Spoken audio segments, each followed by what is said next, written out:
Welcome to the Man Sports Fan Podcast. I'm your host, Philip Arthur Schultz. We are here again on the hump day, Wednesday. The national championship is on Monday. Badgers are on Tuesday. We thought Friend played basketball tonight. That's not true. He plays Thursday nights. But we're all happy to be here. Hayden, that Wisconsin couple, From Dog Millionaire, Chris Smith 9, the D4 Spondent, and roster 2 guards the Flame. Guys, how's the week been? We're halfway through. Fantastic. Weird week. It was It's cold. been taking a little bit too long to get through. Good call. We're disgruntled, but that's, I kind of feel that too. I want the weekend. So Oh, yeah. Same. I think we're all there. Yeah, it has been freaking cold all over the country. In Denver, our winters are weird. They're a little bit more mild, especially around this time. We usually get more snow like March, April. It's kind of weird. But it was cold, like legit cold over the weekend. And talking to you guys kind of pre-recording here, it was even colder. But Maddie, you tell us, for like a lot of us, we're like, okay, we got to stay inside. That might be cool. But it's also freaking cold. I don't think we like it that much. But tell us why it's good that this is happening. So I was saying pre-podcast, I can handle, I would say, a couple of these days per year because it's actually like a good cleanse for the environment. A lot of invasive species, such as invasive bugs, are killed when it gets to -20 to -30. Take for example the emerald ash borer, or out west, the pine beetle has devastated a lot of forests. So it does suck to have these days sometimes because pretty much all you can do is bundle up under a blanket and stay inside, and you've got to make sure to start your car before you head out. But there is some purpose to it. So I do find that perspective when these days happen, that I know that there's something good that actually comes out of it. It's just cool. I just did not know that, and it makes so much sense. It makes a ton of sense, but Yeah. it's just cool. Well, I think all the cold weather just got me thinking about clothing, because we just dress different. You just dress different when it's cold, when it's really hot, whatever it is. And it just got me thinking, what do you guys think is the most underrated item of clothing? Chris, you start us. What do you think is the most underrated item of clothing? So I'm going to stick with the winter theme. It's definitely the stocking cap. The stocking cap is incredible. You can wear it indoors. You can wear it outdoors. It's socially acceptable. And it's for me, I don't know how it is for you guys, but it doesn't get too hot. You want to wear it inside. It's still comfortable. So give me a good old stocking cap. It's going to have the pom-pom on the top too. It's a staple of mine. Hayden, do you have thoughts? I don't know if the stocking cap is underrated. I think it's an essential for a Midwesterner to have in their arsenal, certainly in the winter months. But I mean, hey, I appreciate it very much. I like the shout out for the stocking cap. I'm gonna go long underwear. So long underwear on a frigid day, it just kind of it eliminates you from having to wear such bulky clothes on the outside.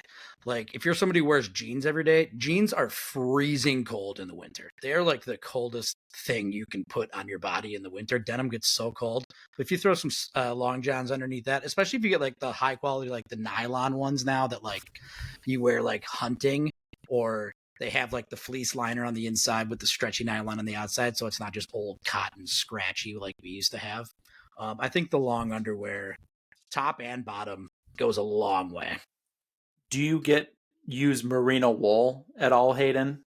Most of my socks I wear, okay, in the cold, are merino wool for sure. The merino wool, base layer for the top and for the bottom is prime for wintertime.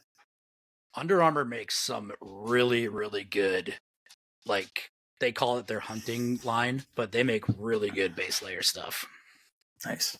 I just want to say when you said that, it just sounded so pretentious. And then yet I wanted to know more because I don't know what that is, you know? Base layer? Like Oh.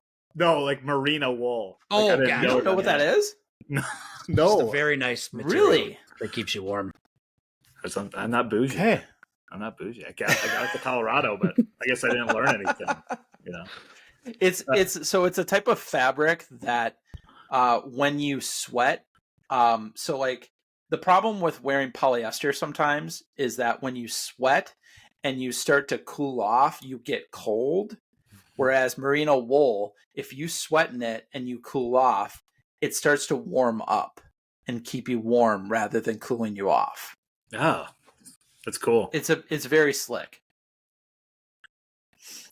Yeah. I'm kind of a warm body. I don't know if I'd want that. I might get too hot. But anyway, that's neither here nor there. Frem, do you have a thought? Yeah, I don't have a lesson for us tonight. Other than I'm feeling the hoodie. You know, I wore a lot of hoodies growing up in high school and whatnot. I never actually used it functionally as a hood. And I think in my adult life, I found that, coming out of working out or, playing something, being on walks, if you want to wear a ball cap with a hood on a fall day or a spring day, the hoodie is extremely functional. And I used to wear it growing up as just like a kind of more of a fashion thing, I think. And now as an adult, I use a hoodie for the hood. So, yeah. Roster was merino wool yours, or did you have a different one? No, it wasn't. Good one though. It's actually since I started running again a couple years ago, I found out that having a bandana when you run is so clutch. It traps all the sweat up there, and I can't believe I did not use bandanas more often when I was younger. I'm actually really annoyed with myself because I could have kept sweat out of my face for all my life. The bandana. Man, I didn't see that coming. Yeah, that was interesting. For me, I mean, this question came in my head because I put on a pair of new socks and it just felt so good. I was just so much happier that day. But I don't know if that's underrated. Is that underrated? Okay. Well, you're kind of all. Maybe it is. So I'll say that. But my second would be a scarf. I just started wearing scarves like the last year. It's awesome, and like they could be bulky. They could, if you're going places, it can be kind of like in the way. I kind of get that, but man, I just love the scarf. I don't know. It just has been awesome wearing it to school or, wearing it out. And yeah. You belong in London, Phil. You really do, especially with that Chelsea jersey. Yeah, man. E-coat, nice scarf. Yep. Set of earmuffs. I went to London 2 years ago. It was by far the best place I think I've ever visited. Ooh. So, yeah. Okay. We can talk more about that. But, okay, that was the most underrated. Most overrated. Which when you're like, yeah, this actually isn't that good. It's not that cool. People are into it, but it's not for me. So for me, this is a no-brainer. It's the coat. When you wear a sweatshirt, you don't need a coat. And I wear a sweatshirt all the time. So I just think it's doubling up. Even on a 0-degree day, the sweatshirt gets the job done. It's got a hood. Like, I don't know the functionality of a coat. Then you got to figure out where you put it. You got to remember to bring it with you, like put it under your chair. Like, when I go to Badger games, I don't know what to do with it. So, no coat. And I know Phil coined the phrase "no coat Chris" in college, and I'm sticking with it. I mean, in Wisconsin, it's a bold move. Mm-hmm. Yeah, I go a lot without wearing a coat. I'm not gonna lie, but I think I'm gonna contradict you a little bit here, Phil. I think the socks. I mean, obviously in certain situations in the winter, yes, you have to wear socks when you leave your house. Like, you can't wear boots and not socks. But in the summer, they make so much footwear now that you do not need socks at all on a day that it's 60 degrees or higher. Interesting. An interesting take. Yeah. More laundry, more things to lose. That is fair. That's fair. Yeah, I hate when I lose a sock. I'm like, what do I do with this lone sock?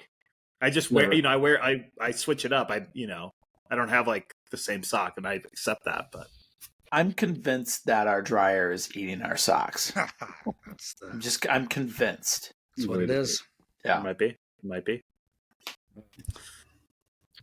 I was once told, it depends what kind of line you work you're in, if you're wearing more dressier clothes, but that socks are the one way a guy can accessorize, by wearing like fun socks. So actually I have quite a few fun socks I've learned to acquire. So I'm probably more of a sock person. But I'm with Chris, and I want to make it very specific though. I think it's light jackets and light coats.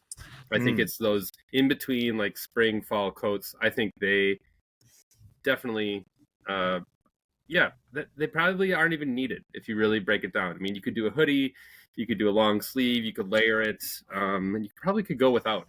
I own some of them, and I'm like, well, why do I own these? So I think the light coat, to be more specific, Chris's point. I do want to tell you, just from living in Colorado, it feels geography specific. Because if I was still in Wisconsin, I would 100% agree. Being in Colorado, though, you have these like weird swings in temperature based on where, like, if you're in the shade or the sun.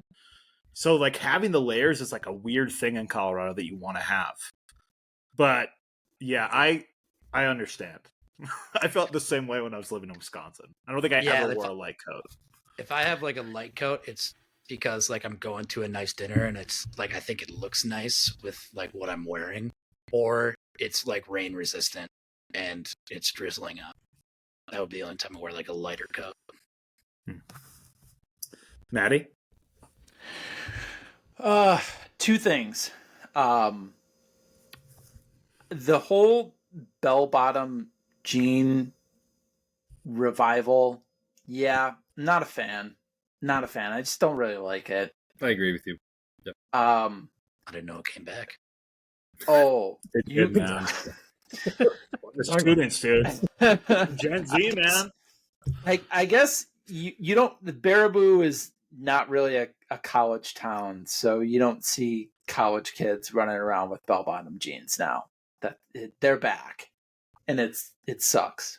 Guys, They wear like boots with the fur as well. It's with true. that, It is guys. yeah. The one thing that's back now are flared yoga pants too. Those are back with UGG boots.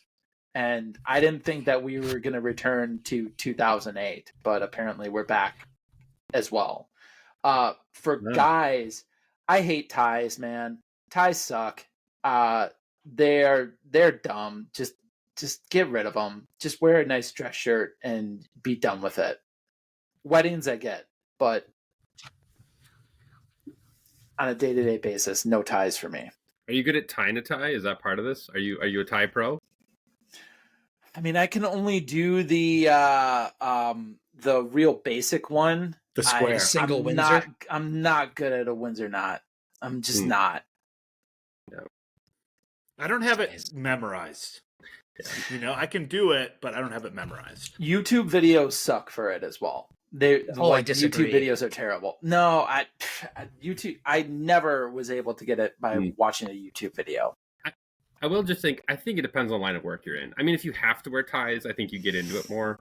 I mean, I think if you're in a line of work, maybe, but I can tend to agree with what you're saying, Roster. Like, I have a lot of ties, and I'm like, when am I going to use these ties? Like, I don't, like, what occasions do you have? Speaking of socks, I just found a sock sitting next to me on the chair next to me. So I've been looking for this one for a week as well. Proud of you. God, The dryer did not eat that sock. It did not. I thought it did. It's good. For me, and this will make a couple of you mad, I think it's the hooded sweater.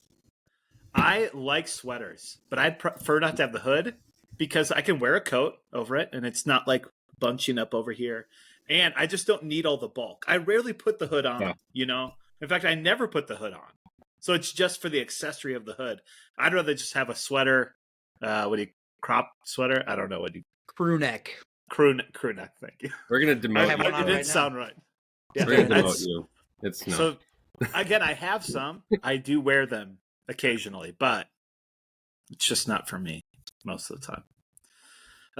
And I think when some people are wearing a hooded sweater, in their mind, they kind of feel questionable, but they don't really know if it's questionable. So, Hayden, can you tell us about kind of our newest sponsor that could really help us with this issue? Absolutely. I think we could all use a little bit of the wardrobe whistle in our day-to-day lives, if I do say so myself, gentlemen. Sponsoring this podcast, introducing the wardrobe whistle. The discreet device that alerts you when you're about to leave the house in a questionable outfit, whether it's socks and sandals or that shirt that used to fit back in high school. This whistle saves you from public humility. It even has a seasonal confusion mode to keep you from wearing an ugly Christmas sweater in July. The advanced AI can detect mismatched shoes, patterns that are too complicated, or some would disagree with that, or the dreaded backward shirt. Plus, it syncs with your calendar to make sure you don't show up to your big work meeting wearing "I'm just here so I don't get fined" t-shirt. Shout out Marshawn. And finally, it even offers a date-ready setting, making sure you're never caught wearing that fedora you bought because you thought it would make you look mysterious. The wardrobe whistle, because friends don't let friends wear cargo shorts. Schmitty, can I say something real quick? Can I say something here, Schmitty? Did you type this into a chat GPT of some kind and put "I think you should leave" somewhere in the description? Because I completely teed you up for this one. Yeah. This fedora makes me look mysterious. Tan flashes. The patterns are so complicated. Shirts cost so much money. They got a shirt for $1,000 in that store. Dude, I need to watch that show. I gotta watch that more too. We've got Netflix back, and I just haven't delved into it. You can watch that millions of times. I knew immediately when I saw complicated patterns. I was like, "Yep, okay, here we go." There are sometimes though when people wear two different patterns. It's insane. And you're like camo and plaid. Like, what the heck? Yeah, you can't do that. Like, I even know that, right? Like, man, we need a whistle for that. Okay, we just went through, right? It was just the divisional round. We've been in this fantasy playoff league together. There was three of us left here on the pod. It was me, it was Frem, it was Chris. And Frem is the only one that advances. So Frem, out of us three. So Frem, what went right for you? Helped have the number one pick there with Jahmyr Gibbs. People question that pick, which I think is pretty interesting. Clearly, I thought he was the most talented player remaining, who can catch out of the backfield and can, obviously run the ball and how Detroit runs the ball. I know we kind of questioned it with David Montgomery coming back, like if his load would be impacted, but Detroit obviously struggled, got behind, needed to throw the ball a lot, got it to Gibbs, ran it with Gibbs, etc. So he's a workhorse, and I think that's a whole other conversation we could have sometime here on the pod. Also kind of shocked that people are just kind of just forget about Travis Kelce. I mean, he always shows up in the playoffs. He always shows out, and so I was really lucky to get him on the way back there. High score. Yeah, I didn't see that type of performance coming. Thought I would make the cut. Didn't think I'd do that well. But yeah, that's cool. Me and Chris were eliminated. I had the worst score. It's not even close either. It's really embarrassing, actually. Chris, what went wrong for you? And then I'll talk about myself. Yeah, I think my draft went wrong as soon as I decided to take pick 5 instead of pick 4. I had the opportunity to take 4 because I was okay taking Puka, which was fine. But on the way back, I ended up with A.J. Brown, and then he dropped that touchdown in the end zone, which he should have had, and it just went downhill from there. Like, I just didn't get enough points. David Montgomery only getting 2. If the game script would have went different, for sure he would have probably gotten in the end zone or gotten more yards. But as soon as they got behind, it was all Gibbs, and it just could not recover. So I didn't really hit on any of my picks, honestly. Isaiah Likely was good, but you got to score 90 points, and I only got 81. Disappointing second round. Yeah, I was the last pick, and we commented there's a couple teams that like just don't have any studs where like you trust them, either running back or receiver. And so I just took 2 running backs, which in our league you need 2 wide receivers, and it's PPR. And so I knew it was a bit risky. It's Kyron Williams, James Cook, and they just both didn't score touchdowns. But then on the way back, I got Goff. He was fine. He actually ended up just having a bad game, really. And then I picked Rashad Bateman, by far my best pick of the draft, really, when you look at the points. And I just took a few flyers and it didn't work out. But yeah, I just didn't have that stud. And, I picked the Lions early because I thought they're at home. They're going to make some big plays at least. And they just were awful. It was just bad. So, yeah, not my year. Having the 8th pick didn't help me in this format. But I've been thinking a lot more about the strategy already for next year because of what happened. So, Frem, how are you feeling about, championship round here? 4 teams left. What are you thinking about your team? Good. I mean, maybe this is too bold. I think I have the best team there. I got Saquon number 1. I think he was clearly the best player remaining in this conference championship round.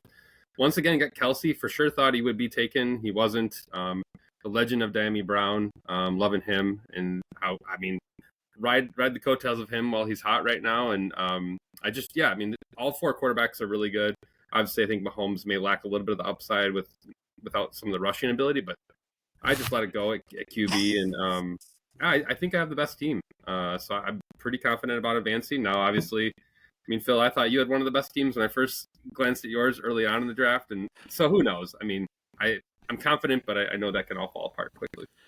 The Diami Brown over Devonta Smith is interesting, and I kind of like it just based on how it's been going, and even with Hurts injured. But it's kind of a bold move. Yeah, I think it's just the idea of like volume, like where does Philadelphia, spread the ball around? And right now, Saquon's just a beast. Between what Hurts can do, who knows? They, get a random receiver on the field. Even Goddard there. I think Smith is even more of the third option of the pass game a lot of times. And so just wasn't feeling that he's the guy right now in Philly, and he's not really hot. And I think if the Commanders have to throw the ball, Dami's getting the targets right now, which is huge. And he's definitely surpassed, what's his face? Zacchaeus, I think. So, yeah, I think he's the number 2 option there, or even sometimes a 1A, 1B with McLaurin. So, yeah, I feel pretty good about that. Well, we are rooting for you, man. The last one on the pod. We need you to take it home. I hope so. We'll see. Chris, is that a typo, or do they both have Jake Elliott as their kicker? Good point. That is 100% a typo. It's a good catch. Good catch. Thank you, Hayden. Well, hey, we just had an awesome, week of NFL division playoffs. Definitely this week, I think, lived up a little bit more than the previous wild card round. And so we're going to kind of talk or review each of these games. I tried to kind of place people where I thought, especially on our chat, who was talking the most about it, who was kind of like really invested. So, Chris, I know this was your favorite game coming in, Rams at Eagles. The Eagles end up winning 28-22. Yeah, talk about the game. Yeah, overall it's a good game. I think the first half was played pretty evenly, honestly. But as I put in our chat, I was getting a little salty because I was invested in the Rams, wanted the Rams to win. But the weather sort of took over the game, and it took teams sort of like in a different direction.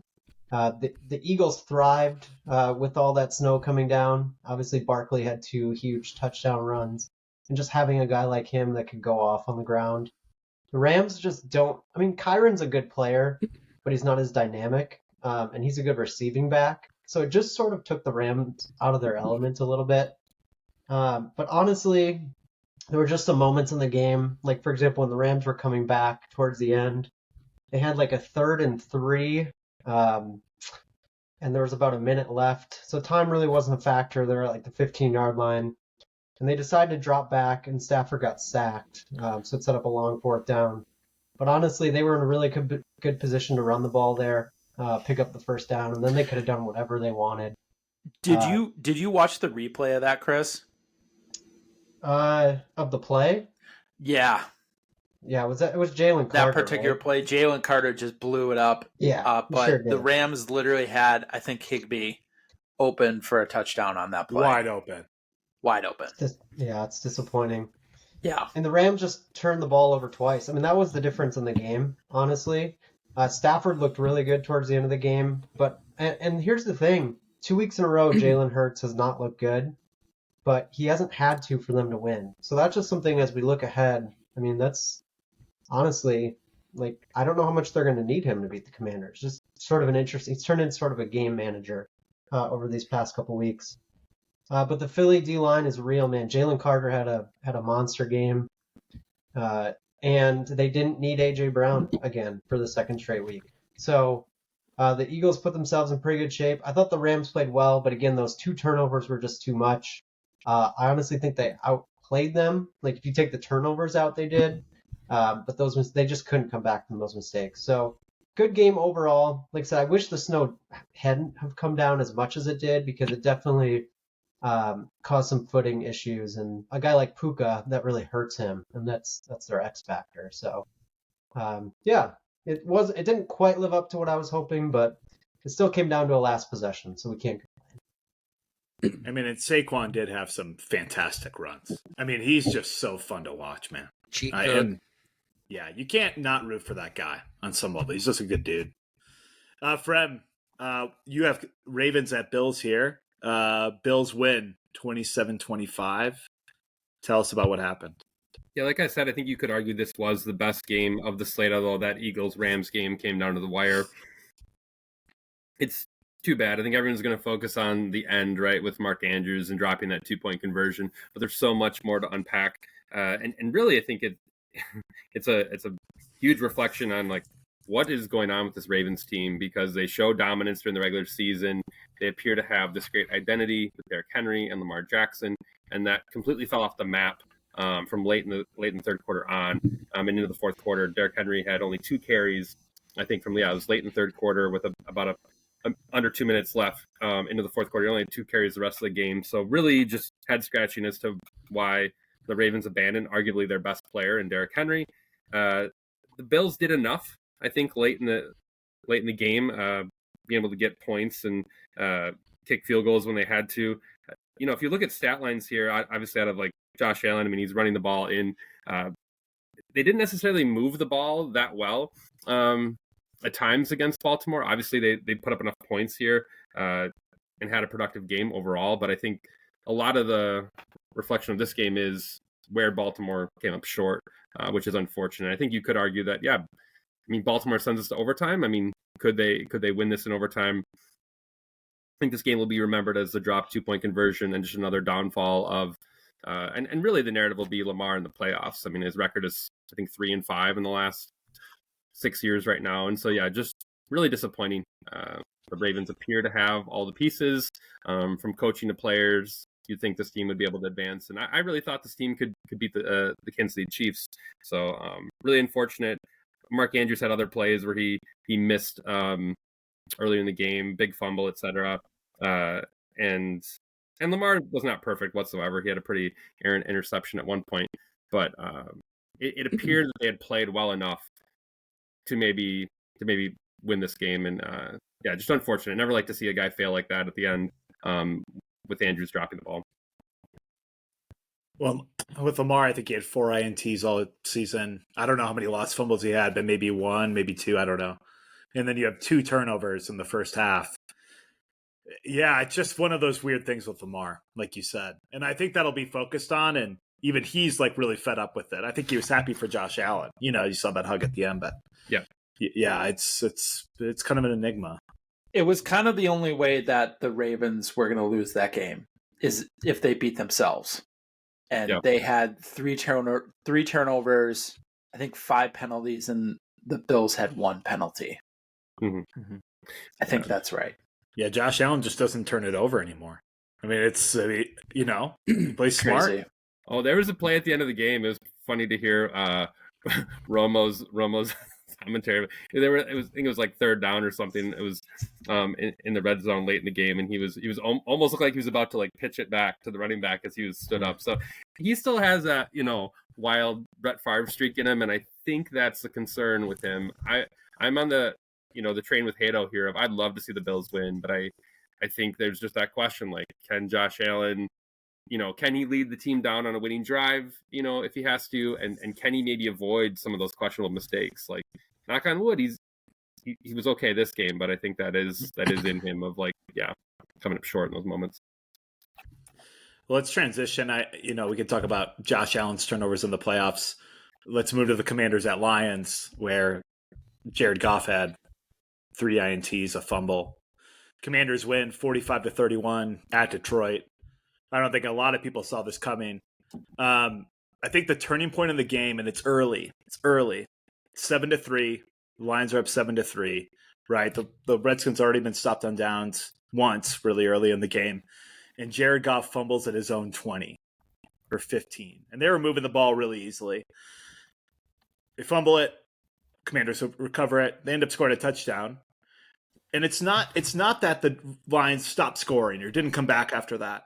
But it kind of set this tone where, the Lions just hadn't made mistakes all year. That was what? That was Jared Goff's first lost fumble all season, was that play. And it just made the Commanders believe a little bit more. And then Goff just started making mistakes, right? Pick 6 toward the end of the first half. He has Laporta out in the flat or for the check down. He kind of does a Josh Allen thing. He tries to throw him between 3 people, and he's a precision passer. So, he's able often to make those throws. And so, kind of going to the half, not feeling good, down 10. And then, the Lions who, just run all these trick plays, do all these crazy things. I think they're down by 3, I think it's 3 points, or is it 10? Oh, it's 10 points. Okay. So a little bit more. And they run this trick play to Jameson Williams. He hasn't thrown a pass all year. And they're moving the ball so easily, so well in that drive. And he chucks it into double coverage. It gets picked off. And at that point, that's kind of the game. The Commanders end up going and score a touchdown, and they couldn't be stopped all game. The Lions couldn't do anything against their offense. A very strange game. But man, Jaden Daniels just makes all the right decisions. He just makes all the right decisions, and he just never looks flustered back there. Right? You're on the road. This is maybe the best team in the NFL. People have kind of proclaimed them already going into this. They're going to be in the Super Bowl. All this, and man, like, he just tore them up. And I think the Lions have always played really aggressive, right? Their whole team in general, but defensively especially, and they just took advantage of this kind of reckless aggression at times. And to be fair, the Lions didn't tackle very well in the first half. I think they shored that up a little bit more in the second, but you have 2 D linemen going at Jaden Daniels on the run option, or the option, either the handoff or he takes it. And then the guy's going for 30, 40 yards, right? Where the running back is going for that long gain. Maida, do you have any other thoughts with the game?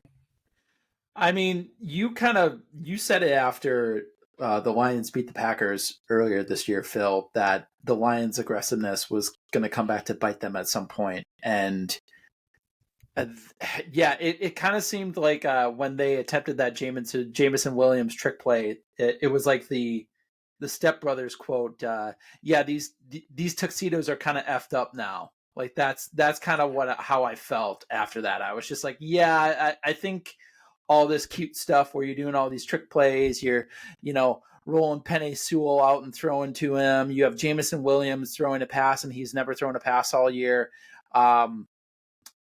Eventually, it's gonna bite you, and it did, because that was the killer. That was the backbreaker in that game. That play. So, also, like, what the Lions had 5 turnovers in this game. Yeah. Is that right? Yeah. 5 turnovers. You're not going to win a game like that. And the NFC North goes 0-3 in the playoffs after being the best division in the league all year. And they combined for 12 turnovers in the 3 games that they played. Man. That's how you lose. Disappointing. This was definitely, I think, the upset of the time, of the weekend. Nobody really saw this coming. Lions, I think, were a 9.5 favorite. It's crazy. I'll just throw out there, though, I think the Lions were able to turn. I mean, Goff had a game where he threw 5 picks against the Texans and they still won. Their defense was decimated. I'll just put that out there. If the Commanders go into Philly and struggle, I would not be surprised because they were slicing and dicing that secondary left and right. I mean, they did clearly not have the same guys back there. And I know there's quite a few injuries back there. So that is a piece of it. I think definitely everything Ross already said, you said Philly, but I do think that defense, they couldn't make up for it where they had in the past this year. In the same vein, in 2010, when the Packers won the Super Bowl, they had 16 players on IR going into the playoffs and lost Driver and Woodson in the Super Bowl and still won the Super Bowl. So I don't know, like they still probably should have won that game. They turned the ball over 5 times. That's how you lose. Well, the Vikings say skull, the Lions say soul. Same old Lions. Same old Lions. All right, Hayden. Texans at Chiefs. You wrap us up here. Chiefs win 23-14. You felt kind of locked into this game. I was watching periodically. Tell us about what happened. Your thoughts with it. Yeah, I think it's safe to say that the Chiefs are seamlessly transitioning into the Patriots of the 2000s. I agree. I mean, it's awesome to see greatness. So kudos to them for figuring the league out and winning by any means possible. But special teams, opening kickoff, they take the ball down to the opposing team, or the Texans' 30-yard line to start the game. Blocked extra point, 2 missed field goals for the Texans. If something is going to go somebody's way, it's going to be the Chiefs. And to me, they earned that. I mean, they didn't earn some of the questionable calls, though. Will Anderson roughing the passer was the big questionable. I think majority of people, including Troy Aikman, and I don't know who the referee commentator, the ex-referee that's like in the box that does the broadcast with Aikman and Buck, but he seemed to also think that it wasn't a penalty either. Same with the I believe it was an unnecessary roughness call late on 3rd down that gave him 15 yards and extended the drive. And kudos to the Chiefs too. When they get these opportunities, they capitalize with points of any kind. I mean, it took them a little bit to get going with field goals up until right before halftime.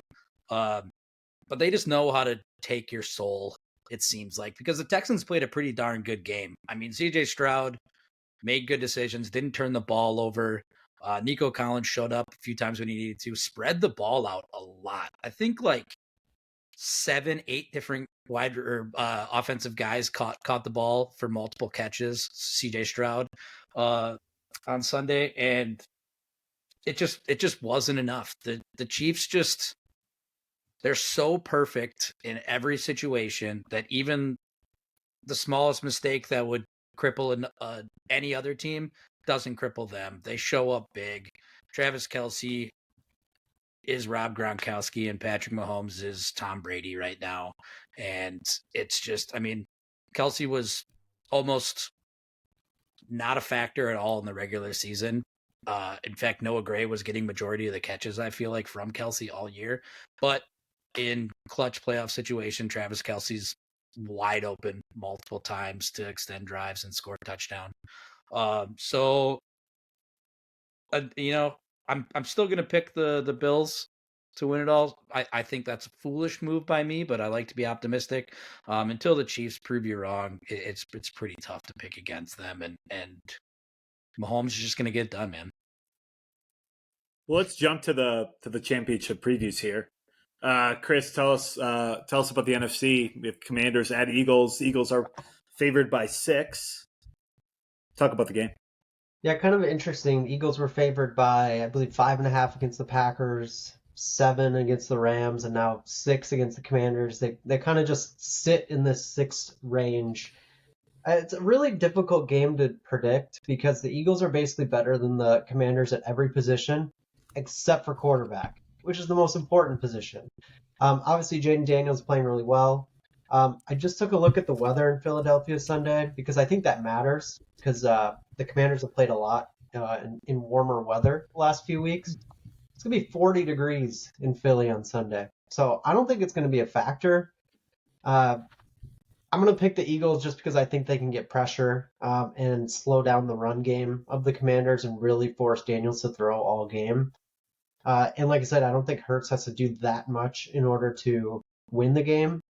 I think Barkley's the difference maker on offense. If he runs for 150 plus yards, I think the Eagles should control the game and win. So I will say Eagles win. I think 6 is pretty big, though, so I will say they do not cover. I think it's a closer game. But I don't see a lot of scenarios where the Commanders can go in and do this again. It just feels like it's all Jaden Daniels, and eventually he's going to get slowed down. Although I say that, and the last time they played the Eagles, I think he threw for 5 touchdowns. So, I mean, who knows? It's a good story, but the Eagles feel like the team that's going to the Super Bowl.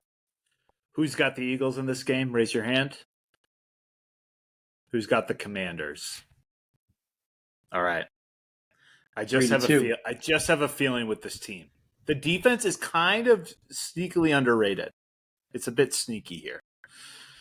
All right, Matty G, tell us about the Bills at Chiefs here. Chiefs are getting 2 at home. Well, it's obviously, this is the rematch of all rematches.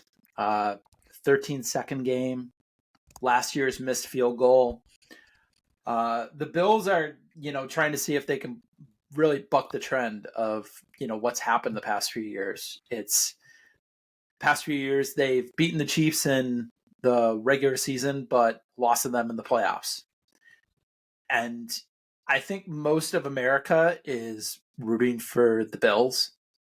Although I got to admit, it would be kind of cool to see a team three-peat for the first time in NFL history in the Super Bowl era. I think that would be pretty cool to see.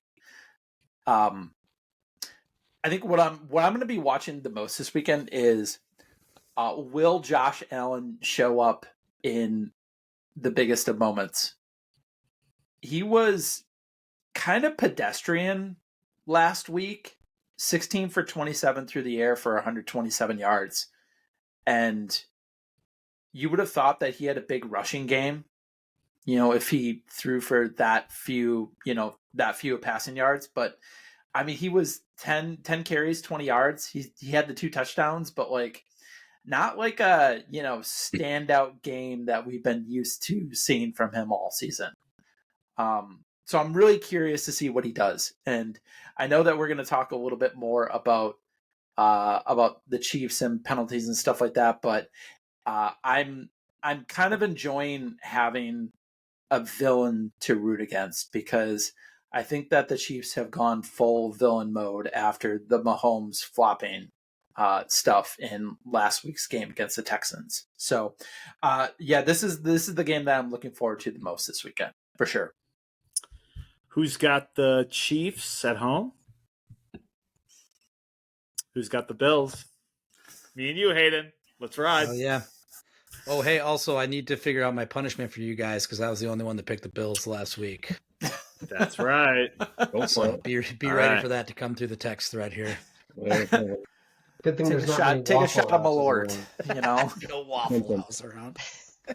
I wouldn't mind us all having the same tattoo that we had to put on. I don't know There you where go. we put it. It's like one of those, it fades, Wouldn't be like on our head or anything like that, but.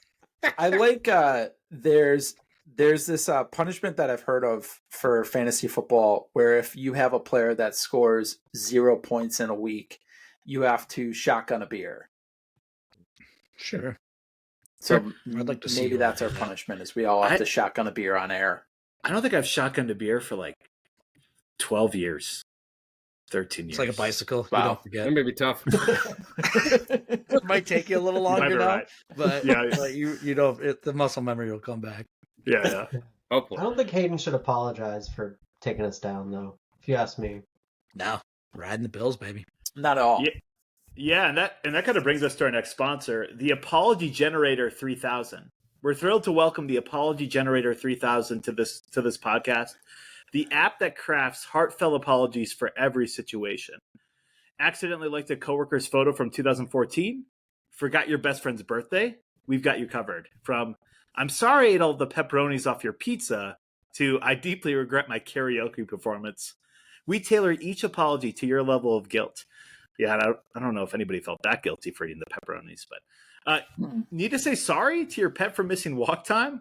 There's even a feature for that, complete with pre-recorded belly rub noises. Not weird, but necessary. For those truly remorseful moments, like when you left a ring stand on your friend's wood table and didn't respect the wood. Yeah, what are you doing there? We've got a perfectly phrased apology, ensuring you'll never again forget that wood deserves better. The Apology Generator 3000. Sorry doesn't have to be hard, just automated and weirdly specific. And that leads us to our next segment, the shot clock. Something new for us this year, or not this year, in the life of the podcast, we are going to have different topics being discussed by two people. And they'll in essence have 3 minutes to collectively discuss it together. Right. So we got 5 topics we want to talk about today. And so we'll start with Chris and Brian. Again, this is going to be on the Mahomes or the refs. Right. There's been so much discussion about this. You know, how fair is it? It feels like Mahomes himself is kind of baiting refs into calls. He's getting favorable calls. But also this happens with other QBs too. What's the solution to this issue happening with referees, QB slides, and QB roughing the passer? So, Chris, Brian, we'll leave you to it. Brian, I'll let you start.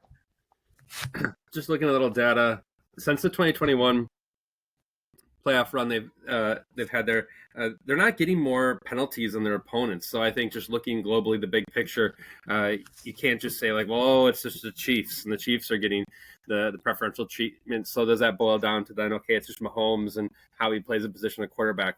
I will just say, I'll tip my cap a little bit to Mahomes knowing the system, right? We live in a environment where the QB is ultra protected. Call it what you will. The NFL knows that they're going to protect their prime players, their money, really, if you will. People are going to show up to watch guys like Patrick Mahomes. So I think Mahomes is taking advantage of the system and the environment we're in, and he knows that he can dance along the sideline, and people are likely not to hit him. And if they do, he can probably, he can just exaggerate it, and just like in basketball, right, you can get a foul or you can get a flag there. So I think there's part of that. You can tip your cap to Mahomes. I think the other piece of the puzzle, obviously, though, is as many people are talking, listen to a piece on from Chase Daniel, analyzing quarterback play and just the idea that, okay, something has to change in the NFL.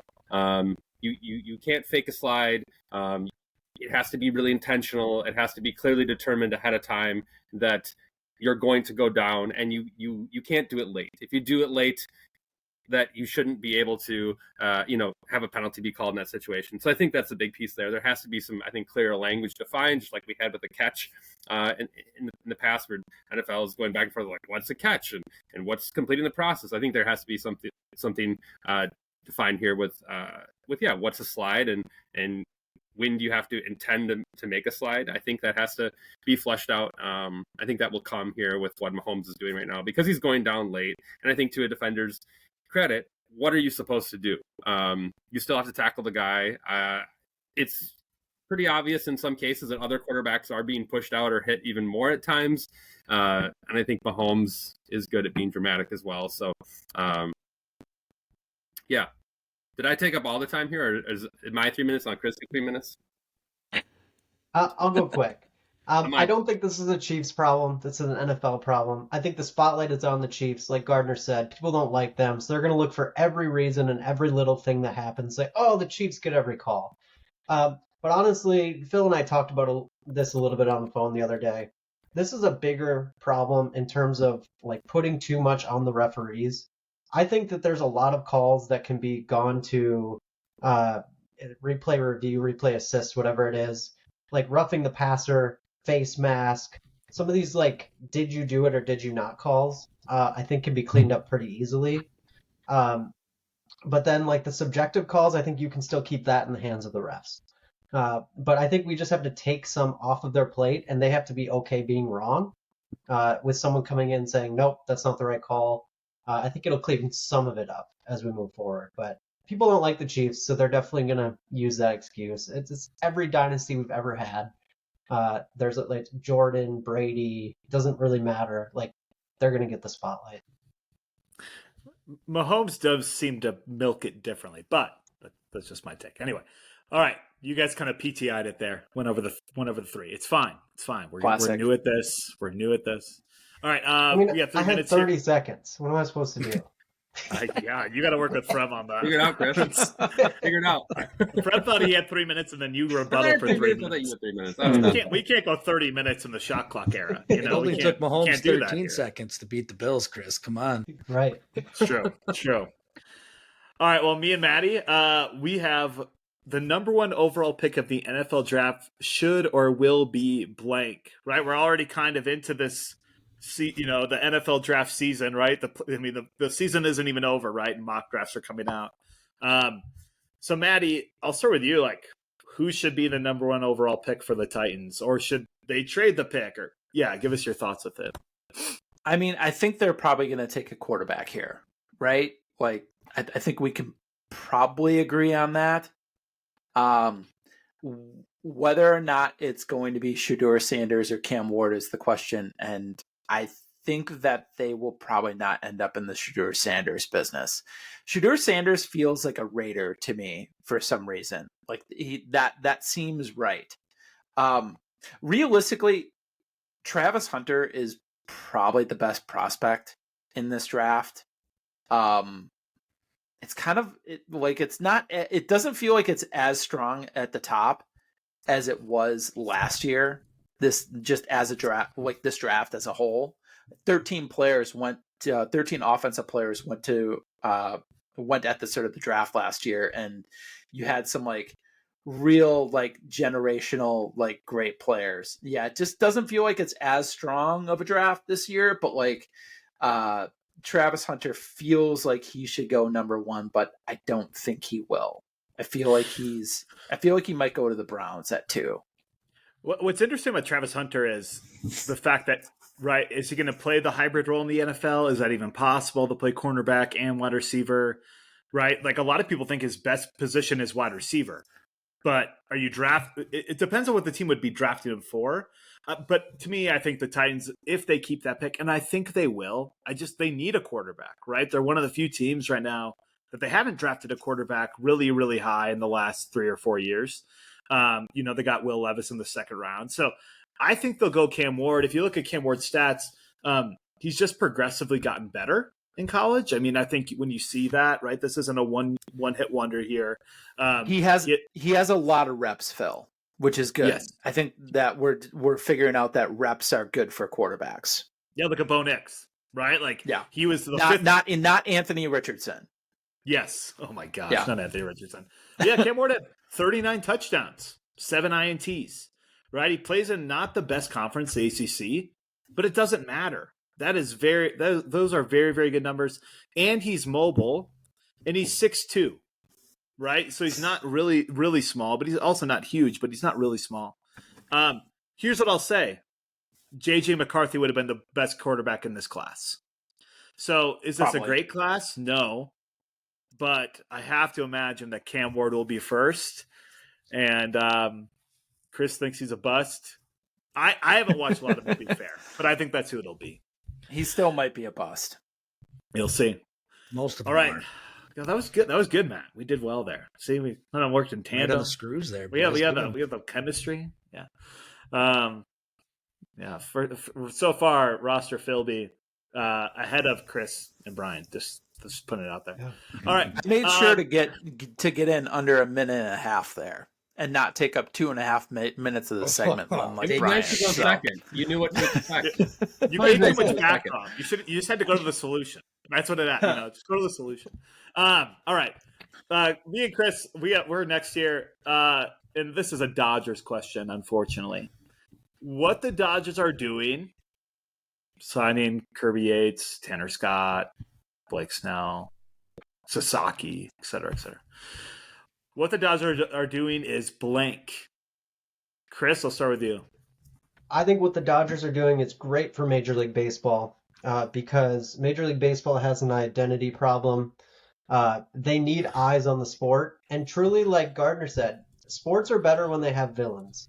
And the Dodgers are going to be the villains this year, which I actually think, this is just my personal opinion, I actually think they have a lot of likable players. I actually don't view them as a lot of villainous personalities. But I think it's good for the game because having a super team means anytime the Dodgers play, people are going to watch, which eyeballs on the game are a good thing. Long term, though, I actually think this is good for the game too because it's going to lead to this long-standing collective bargaining agreement, which might lead to something good like a salary floor. I don't think baseball will ever get a salary cap. I don't think that's realistic. But we need some of these lower market teams to spend money, and some of them just will not do it. For example, like I read a stat that the A's have spent more money this year than the entire NL Central this offseason. So it's just a problem. And here's the thing. These other teams can sign a lot of these players. They're choosing not to. For example, it came out that the Cubs, if they would, like Tanner Scott wanted to play for the Cubs, but they weren't willing to go the additional $6 million to match the Dodgers offer. So everyone has a fair chance. I think with these international players, the Dodgers definitely have an edge. So it'll be interesting to follow, but I actually don't think it's bad for the game. You took the long view, which is fair. Mine was the exact opposite. What the Dodgers are doing is bad for the game. And it's maybe short-sighted. I laugh because it really was exact opposite what I was going to say. I think first of all, there is a competitive advantage here, right? There's no salary cap in baseball. So, right, they are kind of the new evil empire. Like, this is coming out in this way. They're the new evil empire. But I think because they're able to spend so much more money, and I don't know if it's a culture thing versus the Dodgers are an iconic franchise, just like the Yankees, but they're willing to defer all this money till later, right? Where Shohei Ohtani's playing for $5 million a year currently in his deal. And now even Tanner Scott, who they signed, it's deferred. Almost most of the contracts deferred again. So I think the system is just really bad, and it actually will make me not want to watch the Dodgers because it's not that I don't like their players, but almost out of principle, I don't want to watch a team that is just like a super team. And again, baseball is one of these weird things where maybe this team doesn't win, but I mean, I'd be curious to look at the World Series odds now. It just feels like with how much depth they have, all the players they have, especially the pitching in particular, it just feels like they're going to win the World Series. Like, almost like why play the games? And I think Chris is probably right. Maybe we get a salary floor from this, but overall, I just don't like it. I don't think it's that cool. So, yeah, the deferred money is a problem. They need to fix that. Yeah. All right. We had the national championship on Monday. That's why we're, recording on Wednesday. And this was between Ohio State and Notre Dame. Ohio State wins 34-23. Hayden and Brian, chat with us here. The national championship between Ohio State and Notre Dame was blank. You got 2.5 minutes, Hato. Go. I'll go first. I got 2.5 minutes here. The national championship game, Ohio State Notre Dame, was exactly what I expected. Notre Dame put up a good fight, but Ohio State they're just too much. And they played a very, very good game. Will Howard, I don't think he had an incompletion until like 2 minutes left in the first half. Super efficient, and it wasn't all just going out to Smith, their highlight wide receiver. They had a running back. I can't remember his name off the top of my head right now. He scored 3 touchdowns, 2 on the ground, 1 in the air. He kind of took over the game for Ohio State. Just really good play calling, really efficient early in the game, or early in downs. I think they only got into 2 fourth down situations, and 1 was a punt and 1 was a field goal. So it was just pretty impressive, the game plan they had. And I as a Wisconsin fan, it pains me to say, but I'm happy for Ryan Day. I feel like if there was ever a guy that needed a big win, it was Ryan Day. He's got like the highest winning percentage for coaches that have coached 80 plus games in college. He's he just seems like a really good guy, and he put together a hell of a football team, and I don't think they're going away. Okay, you gave me too much time, Hato. I wasn't ready for Sorry. that. No, I just piggybacking off of you. I think there is a narrative that's out right now, which I think that's a college football thing. People are talking about Ohio State spending the most amount of money in college football. I think that's, I wouldn't put that on Ohio State. They're just working within the system. That's NIL stuff. That's NCAA stuff. Like we've talked about that before in the pod. We can come back to that of what the NCAA should do with college football in general, because it just needs to be revamped. But I think it was completely predictable. I don't think anyone expected Notre Dame to win on the big stage like that. Like you said, Ohio State, so efficient. Notre Dame came out of the gate hot, right? Riley Leonard making some plays with his feet and whatnot, but they had no run game to speak of, really outside of Leonard. And you could just tell Ohio State immediately adjusted, and then it was just ball control, moving the ball down the field however they wanted to. And yeah, I mean, Notre Dame misses a chip shot field goal that, who knows, maybe makes it a little more interesting there in the fourth quarter or whatnot. But yeah, it was just kind of set up that this is Ohio State's game, and I think there was a lot of confidence there that Ohio State was going to win the championship. And I totally wanted to echo what you said, Hato. Ryan Day deserves this. I know everyone's going to talk about, winning the conference or beating Michigan, but hey, the new playoff system, you go out, you win the championship. That's awesome. Ryan Day's built a great program there. And yeah, good for him. 214 rush yards to 53. That's crazy. Yeah. Well, and I think I'll just really make one little sub point. I mean, compare them to, the likes of Georgia, Bama. I mean, they are kind of the NFL U right now, like producing NFL talent. So should be a lot of fun players coming to the NFL from that team. Gardner and Hayden, you're going to finish us out here in the first ever Shot Clock. I guess we're in the new Shot Clock era of the Man Sports Fan podcast. Gardner and Hayden, Ben Johnson to the Bears just happened yesterday. Mm-hmm. 1 to 10 scale, 10 being the best, of course. How good of a hire is this by the Bears? You want to start, Hayden? Go ahead, buddy. Okay. So I think he was clearly the best or second best coaching option out there besides Mike Vrabel, whoever you want to take as first or second, whatever. So I would say on a scale of 1 to 10 for the Bears, it's probably about a 9 for me. I think honestly, the only major question I have out there is if he's just a good coordinator and is not going to translate well to the head coaching job. Was he better off just grinding film and scheming up plays? Or can he actually be like a leader of men? Can he address the players on a day-to-day basis? I'm 50-50 on the hiring of Dennis Allen as the DC. He seemed pretty hated by the players in New Orleans in his final days there. But honestly, he could just be the dick on the staff that Johnson needs. All of this is realistically probably just going to fall on the shoulders of Caleb Williams. Like, is he good? I don't know. We saw some flashes in year one, but he led the NFL in sacks taken with 68. And for reference, Sam Howell led the league in 2023 with 65. So not good, Bob. His progression is probably just going to determine whether or not, Johnson is actually going to be a successful NFL coach.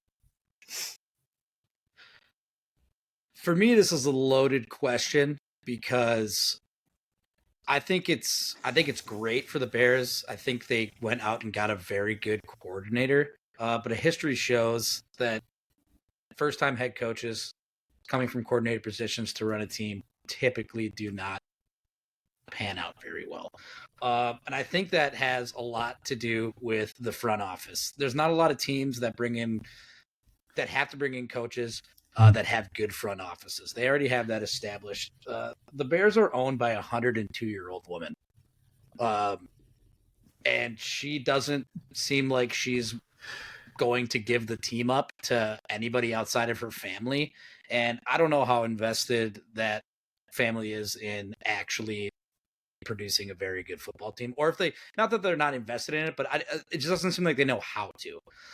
So Ben Johnson can have all these bells and whistles with a loaded roster, and not saying that the Bears offense isn't very good, because they have tremendous talent, but I just don't know if there's any leadership in the front office, which trickles down to, I don't know how good of a leadership Ben Johnson's going to be. Good for him. I hope he does well, but I feel like in these situations, it just doesn't really pan out.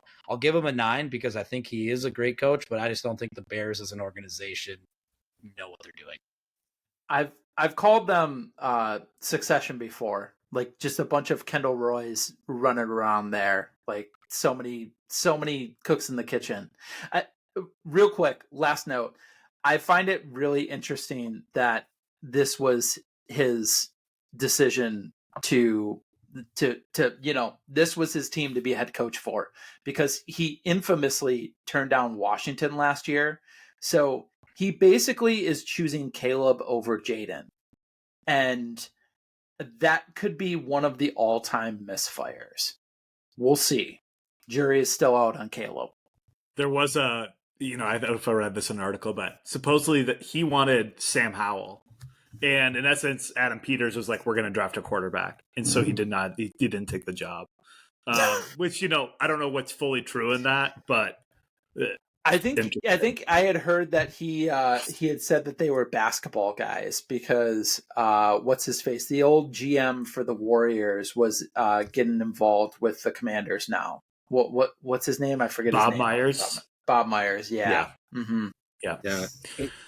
Quick sidetrack though, and it's another topic for another day. Like Cliff Kingsbury though has made, I shouldn't say made, but like really helped Jaden Daniels, and Jaden Daniels said this openly, like that his coaching has helped him be what he is. So it is kind of an interesting question. If Caleb Williams had Cliff, I think that's what we'll see this year is how good is Caleb Williams, because I think we can argue that his coaching staff was very poor this last horrific season. Right. Yeah, so and he still did he was serviceable, right? He still had some moments. So it does beg the question. Jaden Daniels is in a really good situation. Brings me to these matchups: Caleb Williams versus Jaden Daniels, Mike Vrabel versus Ben Johnson. Just imagine them in a pillow fight match. Sounds really interesting. Friend, tell us about our newest sponsor. We're excited to welcome Pillow Fight Pro League, the ultimate platform for turning bedroom battles into big league competition. Learn advanced pillow spin moves, master the double fluff uppercut, and perfect your victory taunts. With regional tournaments and sponsor-approved pillowcases, you'll go from amateur napper to certified pillow champ in no time. Our Pillow Smack tracker ensures every hit counts, and our instant replay features lets you relive the fluffiest knockouts. Plus, all competitors are equipped with reinforced pillows to prevent mid-match stuffing explosions. And for those who want to level up, our Feather Furry mode will add a surprise confetti burst after every knockout. Pillow Fight Pro League, where feathers fly and champions rise. Michigan. Fury, not furry. Furry? I want it to be furry. It should be furry. I want to see some Other furries fight. I want to see. Why not? Why can't it be Bo furry? Ryan versus Greg Gard. This Yes. is what we want. This could be like Celebrity Deathmatch, but for pillow fighting. It could be. Dude, Celebrity Deathmatch. Feather Fury. There you go. Such a good show, man. Masters, yeah. Celebrity That's a great Deathmatch show. was incredible. Celebrity Deathmatch was incredible. So funny. Yeah. Well, hey, let's go from Pillow Fight Pro League to the Wisconsin Badgers basketball team. 2 games really this past week. Badgers were at USC and they win 84-69. Chris, tell us about that game. Tell us your thoughts with it.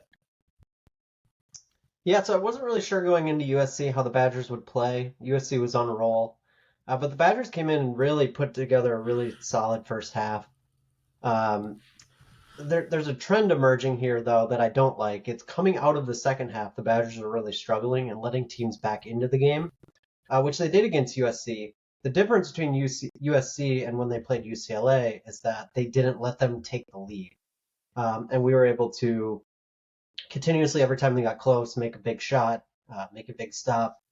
So the Badgers played really well against USC. I mean, our boy John Blackwell is on a roll. He's looking like an NBA talent, which scares me because I want to see him stick around a little bit longer. But he was 10 for 16. Max Klesmit had a really big second half. Someone that I've been super hard on this year in terms of like his play. Klesmit finally put together a good half and finished with 18. And then Stephen Crowell continued with 9 points, Winter 13. So they played well overall, but the real difference maker was Kamari McGee coming in and hitting some big threes, especially in moments. I don't know if any of you caught this, but Kamari hit a big three late in the game that basically sealed the game. Caleb Williams was at the game. He turned around and taunted Caleb Williams. And I think he said, "Go Pack, go," I believe is what I heard the quote was. So it was perfect. It was nice to go into USC and beat them. Because honestly, going on the West Coast and winning 1 of 2 against those teams, I'll take it any day of the week. So solid effort overall, especially getting a road win in the Big Ten is huge. Yeah, I don't want to foreshadow, but then they went to UCLA and played a little bit differently. Yeah, let's talk about that game. That was last night on Peacock, which is always weird to watch Peacock broadcasts, honestly. But Badgers lose 85-83. Brian, just give me your initial thoughts on the game, or just a couple things you noticed. Chris said in the text, great first half.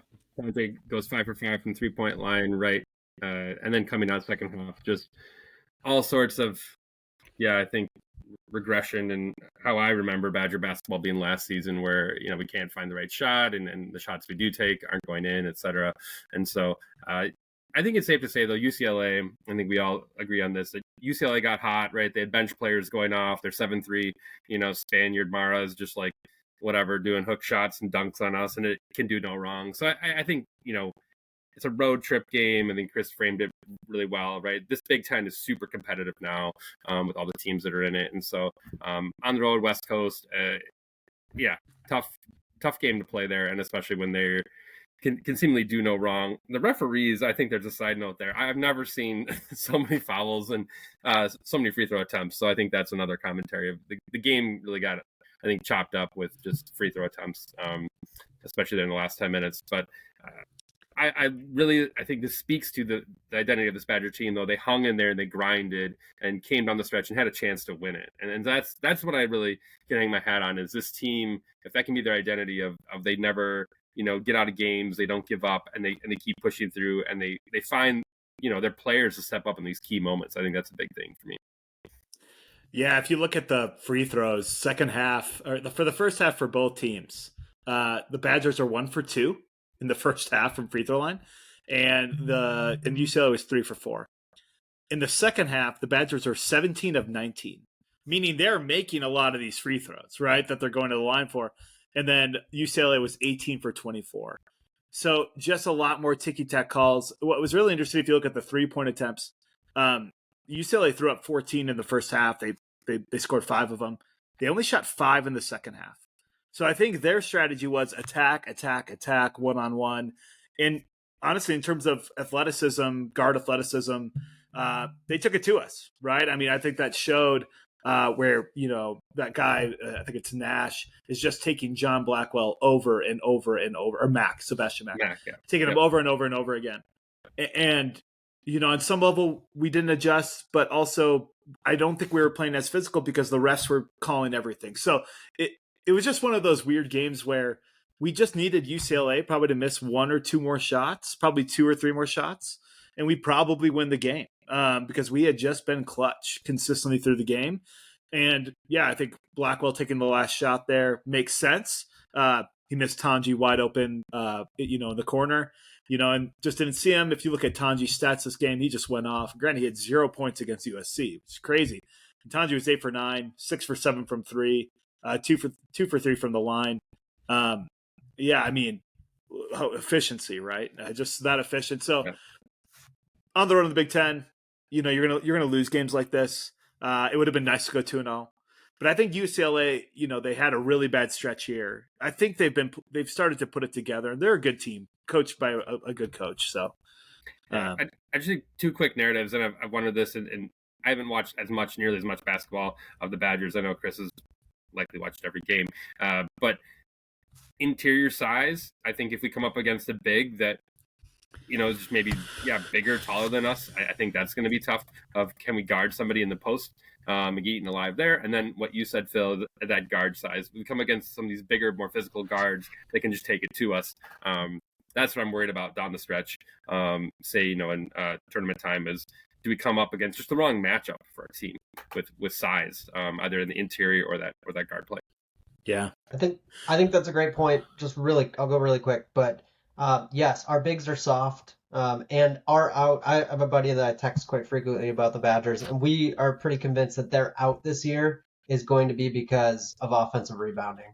Like when teams control the glass against us, we go through stretches where we don't get a defensive rebound in multiple possessions. Super frustrating. And Crowell and Winter are just not strong bigs.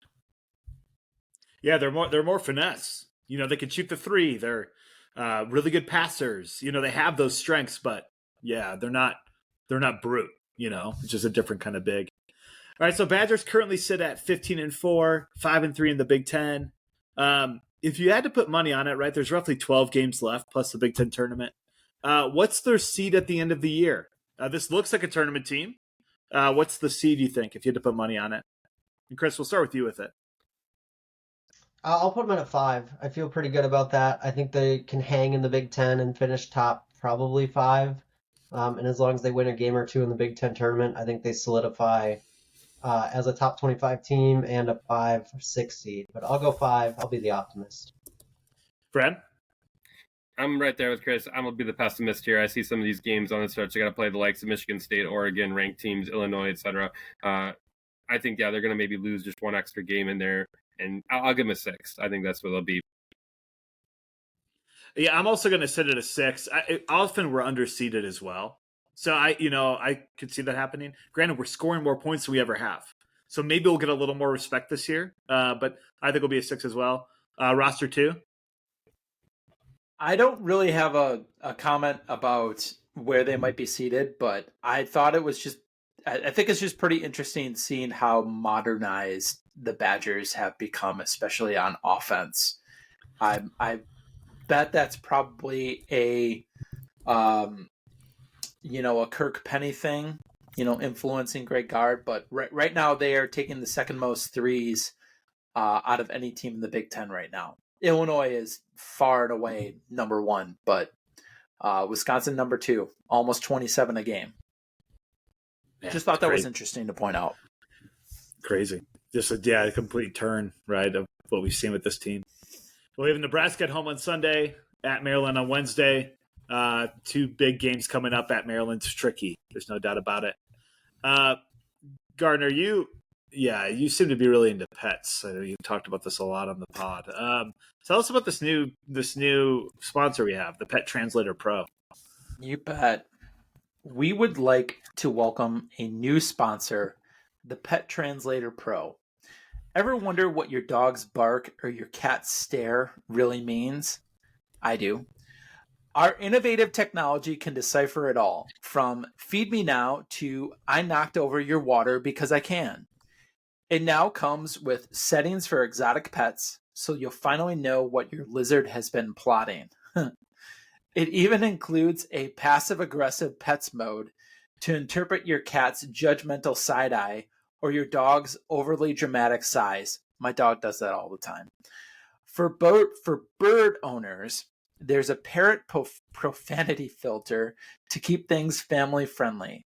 And if your goldfish ever seems deep in thought, rest assured, the translator confirms they're just thinking, swim, eat, repeat.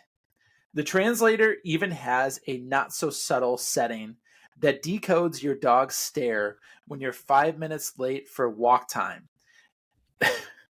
Pet Translator Pro, because pets have thoughts, and most of them are about food. My dog's thoughts are definitely about food, probably 80 to 85% of the time. Oh yeah. This would be perfect. Well, thank you for that, Matt. We are going to have kind of a new rhythm with Around the World of Sports, right? This was a Chris Smith 9 classic that we really have had for a number of episodes here. But instead of like each one of us focusing on something, I think we wanted to maybe highlight one member of this Man-Made Sports Fan podcast and something they're doing or something they're thinking about, and even giving some time for maybe some questions from us. And if you do have questions yourself about the topic, that kind of thing, please send them in. We're on a number of platforms because we could definitely add in to the next episode. So Hayden, you're on the you're on the stage, so to speak. Yeah, tell us about whatever you want to talk about in the world of sports. So I'd like to bring a little light to the wonderful sport of bowling. Not necessarily like the PBA per se, like the professional bowling circuit. That's great, and it's actually incredibly entertaining to watch on television. And ESPN covers them a lot. So if you're ever bored looking for something to watch, check out ESPN, ESPN2, or something like that. And look at this guy bowling alone. And they do a lot of bowling coverage. And YouTube's great. Like I watch YouTube bowling all the time. But I recently, in the last 3-4 years, started my own bowling team for the Baraboo Thursday Night Short League. They call it a short league because it doesn't go as long as the Monday and Wednesday night leagues, but it's still 33 weeks long. So I have no idea where they're getting the word short from. It's an incredibly long season. But it's a different type of camaraderie that I've experienced in any other sport, like softball, playing rec softball, rec golf league, all this stuff. It's compiled of 4-man team. Everybody has a handicap. For example, I have a 19-pin handicap this year. I'm averaging about a 190. You have a head-to-head battle against another team each week, and you get individual points scored for if you beat your opponent face-to-face, and then if your team wins via points total with handicap added to your score. So if I shoot a 200, I actually shoot a 219 with my handicap added, and that goes in towards beating my opponent. It's just a super fun league, and people take it incredibly seriously. I mean, it's rather laid back on Thursday nights, over like Monday Night League, which is very serious league. But like the rules, like the PBA rules, are very, very enforced. I learned that the hard way. The first year I started bowling, I was a 2-finger bowler, but I had 3 holes drilled in my bowling ball, so I was technically bowling illegally. So I had to learn either fill my thumb hole because I didn't use my thumb, or I had to learn quickly to bowl with 3 fingers, which I did, and I'm glad I did. It's awesome. But it's just bowling a perfect strike is one of the most satisfying feelings and biggest rushes that I get, and I love the fact that I get to do it on a weekly basis with a bunch of my friends around. So if you're ever wondering, or even just go hang out at a bowling alley on a league night, if you just want to go have a beer or something and watch, it is jam packed. There's people watching, and it's just a lot of fun and a lot of camaraderie going around at bowling alleys. Very underrated place to just go hang out to. So sorry, I think you just talked about like the 3-finger bowling versus 2-finger bowling. Why is that illegal? Like why would that be a rule? So it's not illegal to bowl one or the other, but the rule is however many holes you have drilled into your bowling ball, that's how many fingers you have to use. And you have to, well, you used to, I don't think anymore, you used to have to establish at the beginning of the year how you were going to bowl, whether 2-fingered or 3-fingered. Now, as long as you have the proper ball, I believe you can switch. Because I see a lot of professional bowlers now, Darren Tang in particular, who throws a 3-finger ball on his first ball, and then if he has to throw at a spare, he bowls with 2 fingers. And it's just a personal preference for him. And now that they changed that rule, he takes advantage of it, and he has a little bit more confidence bowling with 2 fingers at a spare. Interesting. Mm-hmm. Other questions? When did you first get into bowling? Like, what was your first introduction to bowling? So I did youth bowling. I think I probably started when I was like 8 years old, and I bowled all the way through middle school. And then once I got to high school, I stopped. I just had other, wrestling. Wrestling took over my life full time, and I really focused on that. So at a young age, it was super fun to bowl in youth league. I found a couple of like patches where I had a high average one year of like 160 when I was younger, and it was just kind of cool to see the nostalgia of that.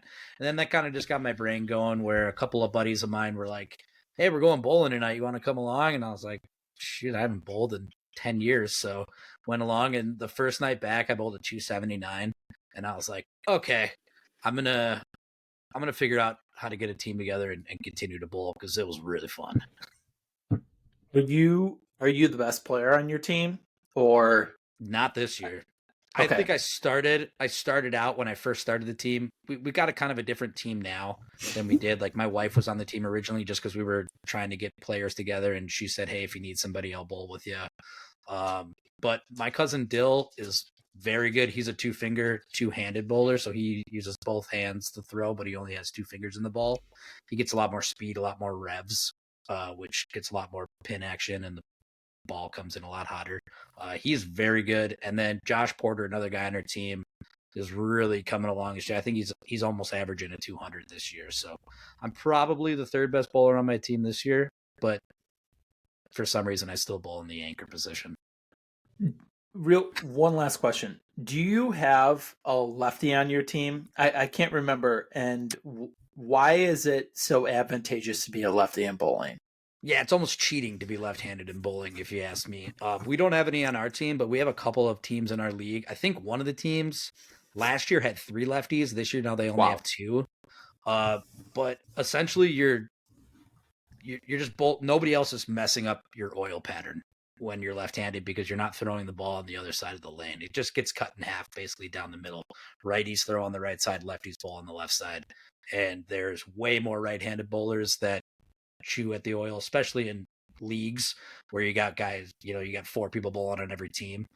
So the oil breaks down a lot quicker on the right side of the lane than it does on the left side. And you can kind of just, once you find your spot as a lefty, as long as you're hitting your mark, the ball's going to do the same thing every time.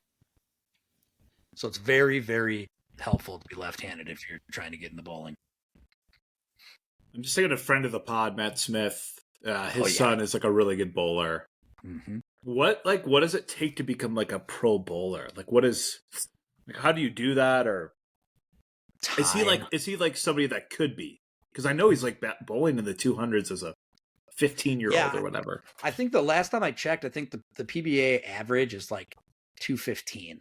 So like that doesn't sound like a huge number, when 300's the max, but like they're bowling on the hardest of hardest oil patterns, essentially, where they need to, you got to have multiple balls that you're going to throw if something goes wrong, and you have to be able to figure out what you're doing wrong and how to correct it on an ever-changing oil pattern.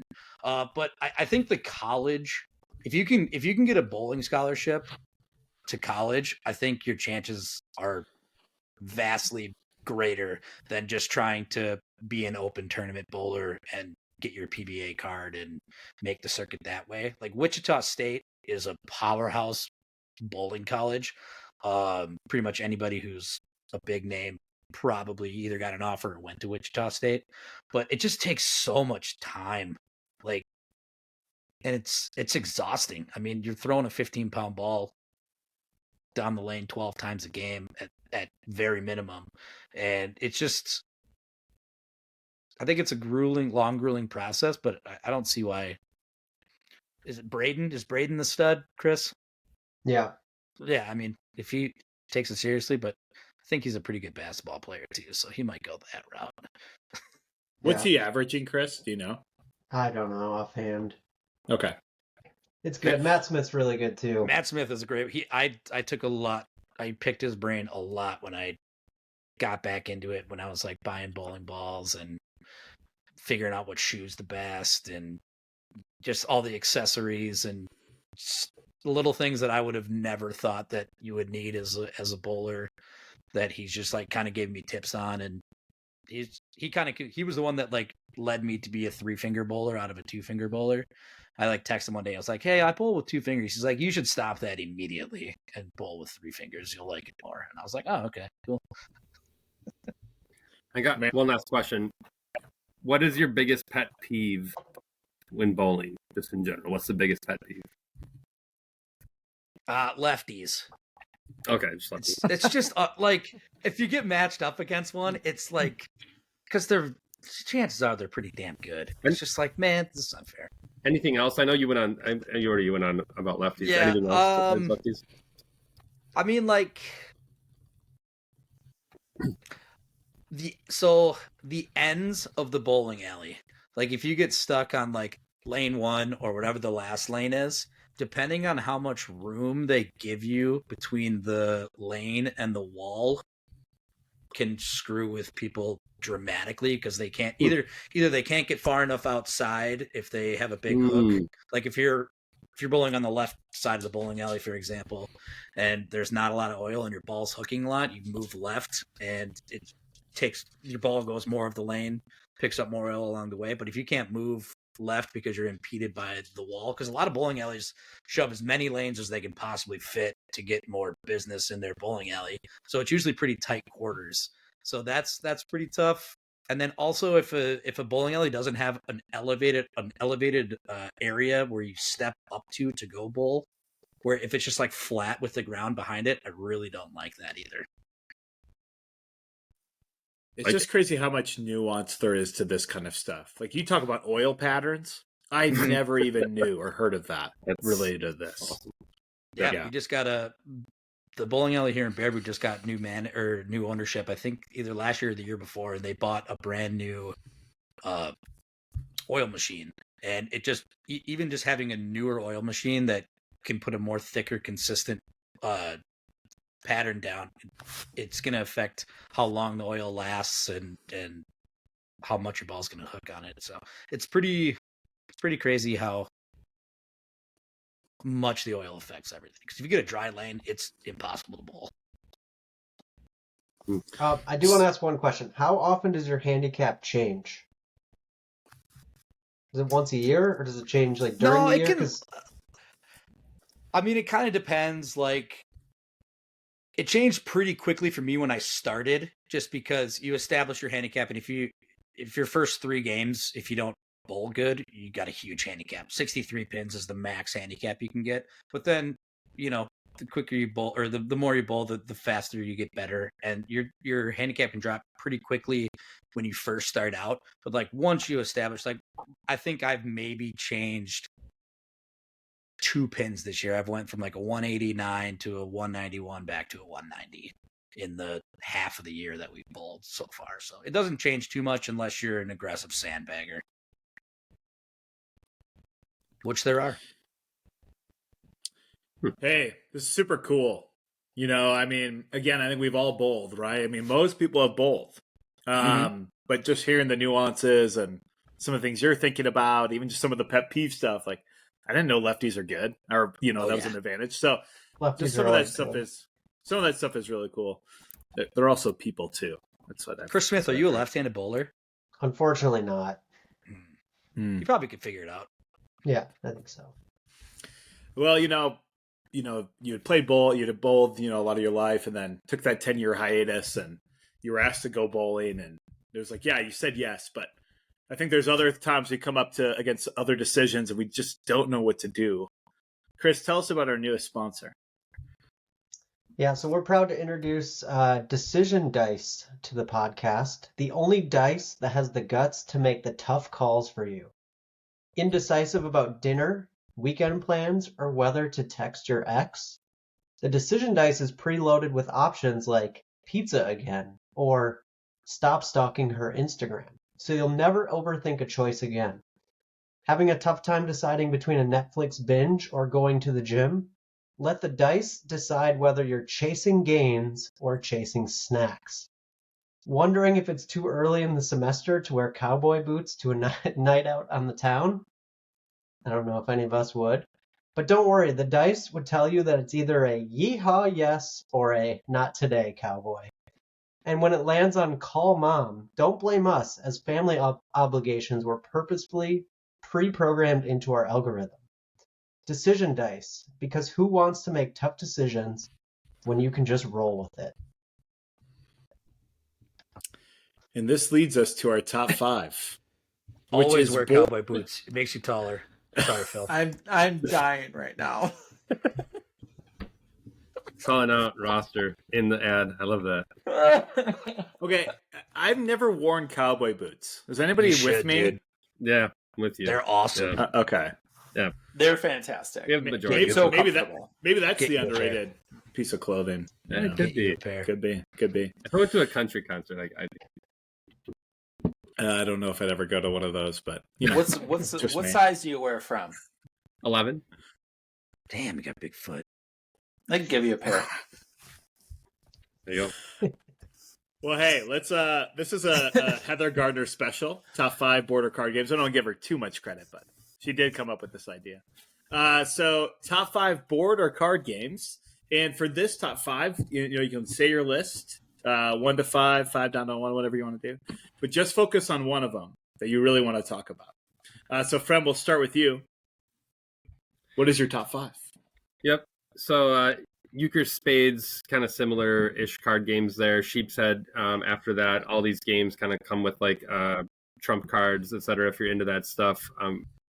Hopefully one of you talks about one of those games. Cribbage, I think that'll come up as well on this list here for you all. A great Wisconsin game. Chess, I could talk so much about chess. It's one of probably the best strategic games out there, best games for your mind. But I'm going to talk about one of the most basic games that everyone in the land can play, which is Uno. I have young kids, multiple family members. You can take Uno everywhere. You can take Uno on the road. They obviously have multiple versions of Uno, Uno All Wild, Uno Flip, etc. But Uno is just a great, easy game. You can get your grandma to play Uno. You can get anyone to play Uno. Super easy. Variation on rules here or there, whether you pick up the entire deck or whether you pick up one card at a time, or friendly rules for the young kids. There is even like an Uno No Mercy pack, which is wild, and there's like plus 10s or whatever, or things of that nature. So ton of fun out there with Uno. I think a lot of people gravitate to the game, and so many people know it. I'll just say for the universal aspect of how many people can play it and figure it out in a very quick manner. And if you just have some downtime, they even have like big Uno now with like huge cards. You can like get the huge Uno, and then you're holding like 20 cards at a time. So there's just a lot of fun with it. I think a lot of people can get into it and get riled up, and it's just easy pick up and play kind of game. That's my number 1. Chris, what's your top 5? All right, so my number 5 is the card game called Golf, and there's a great version of it called Play 9, which is actually a golf-themed version of the game. Number 4, Phase 10. It's a version of Uno. That's funny. Number 3, Mexican Train Dominoes. Phil and I have played this together on multiple occasions. Great game. Number 2, Monopoly.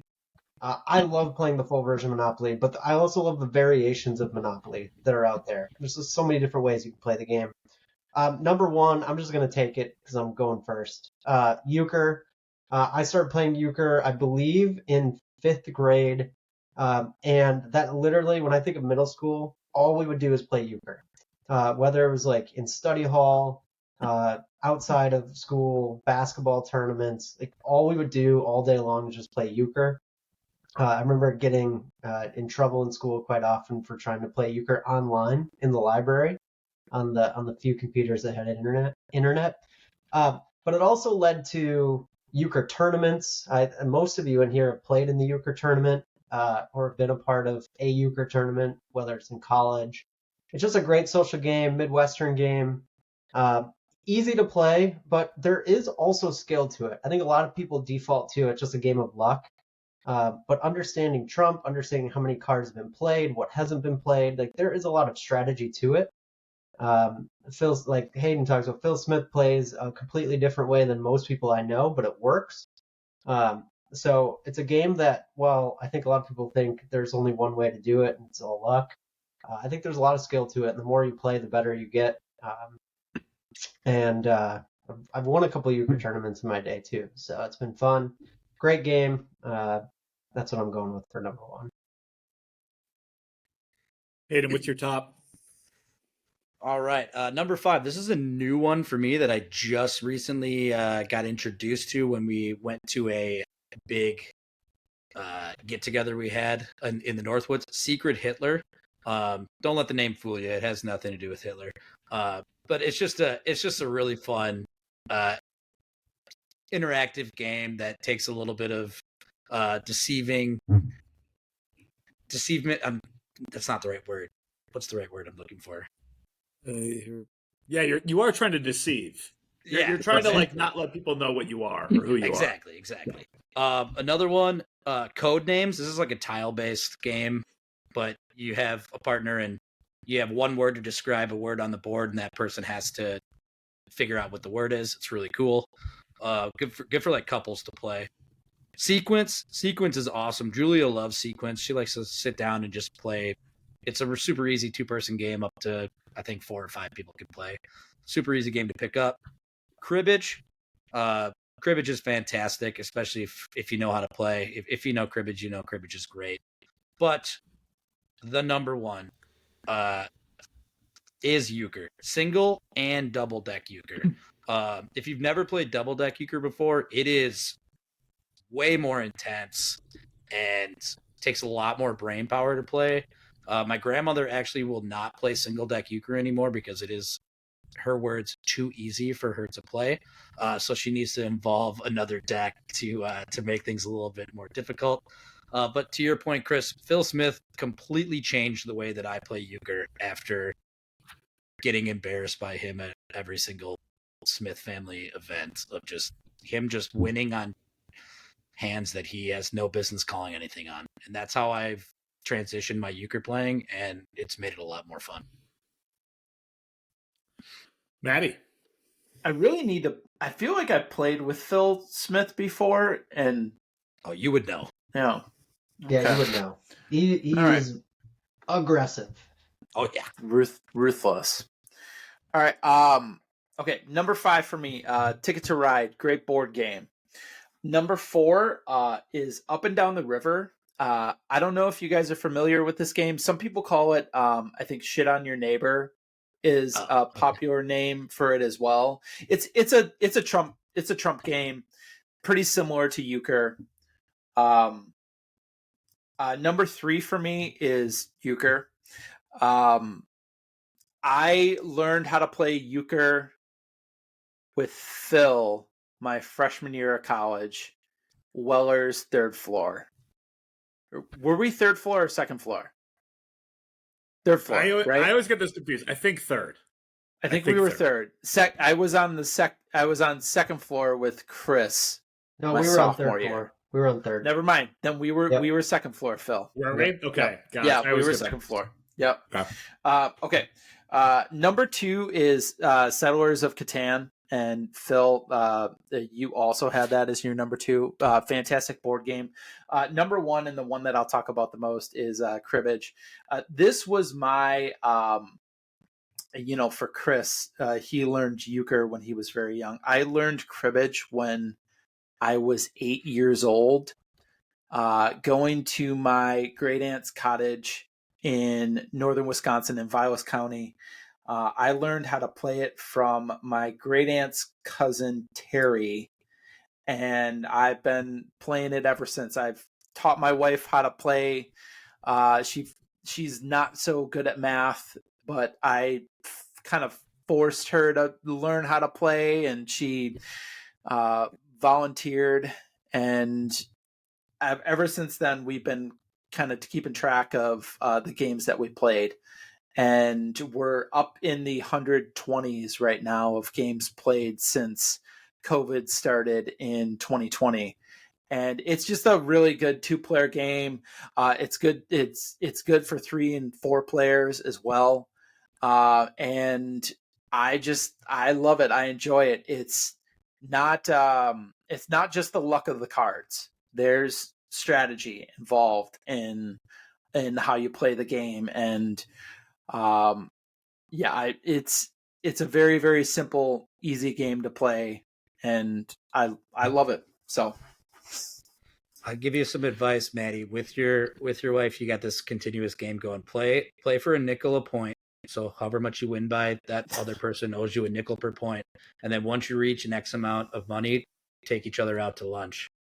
That's what my dad and I do. Okay. And whenever we get to $100, we take my mom and my wife out to lunch. It's pretty fun. I like that. That's cool. All right, well, my top 5. Number 5, Mexican Train. It's lasted through the years.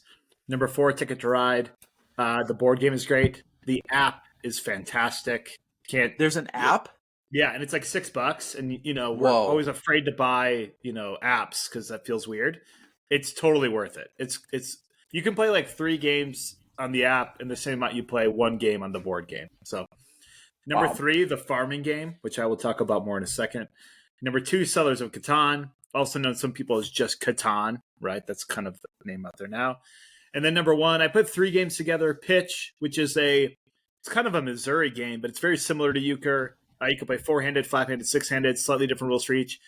Euchre, which a lot of you talked about. And this new game called Wizard, which I just learned over Christmas. Fantastic. So fun. Strategy is crazy. So yeah, that's a game that if you haven't, if none of you have played it, buy it or come to Colorado, we'll play. Man, just fantastic. So, and I want to focus on the farming game. This is a board game where you, in essence, are a farmer. You have a plot of land. You acquire or buy hay or wheat or fruit. And it was actually made by a farming family in Washington where their farm was failing. And they came up with this board game, super successful. It's a cool story. I'll actually put in the chat here. We can maybe put in the show notes. There's a podcast about this game. But so fun. You have one side of the board is like kind of a Monopoly style board. One side of the board is for planting, and then you go around the board and you try to hit these different harvests. But you can lose money in the harvest, just like in real life.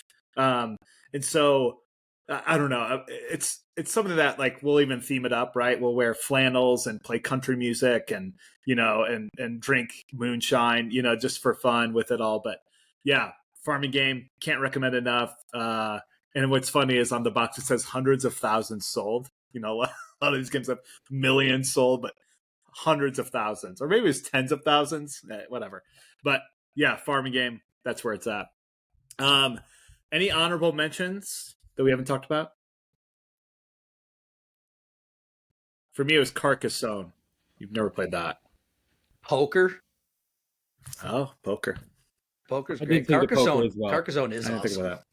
Poker's a I didn't good think one. about poker though. Yeah, bunch of different Yeah. varieties. Do Yeah. dice games count? Yes. Yeah. Six Dice. five four. Oh, yeah, 654. good game. Just great or left, right, center. Just Yep. good games to gamble money with friends around a bar. So Yeah, I think Chris had Yahtzee originally. And Yeah. but Yahtzee's Yeah, really I was debating. Yahtzee was Yahtzee's sort alright. of on that line. Risk was also there too. Risk takes forever. It's like Monopoly for me. It's It a is. great game. It's the just The game battleship's of pretty world good. domination. yeah. Yeah. You start to dislike each other playing that game. That's what I found. Mm. So that's the long haul. Yeah. For a board game.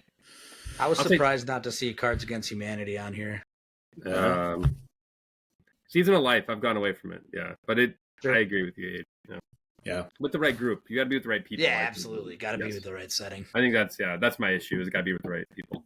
But Ticket to Ride's awesome. It's just it's like an expensive game. I've almost bought it before, but it's just like it's like a $50-$60 game. I gotta like find on sale somewhere. Yeah, Secret kids- Hitler was expensive. The kids version is cool for Ticket to Ride and for Settlers. We just got the kid one of Settlers for my daughter. It was just as fun in a weird way as the regular game, which I was shocked for it being a kid game. It's pretty cool.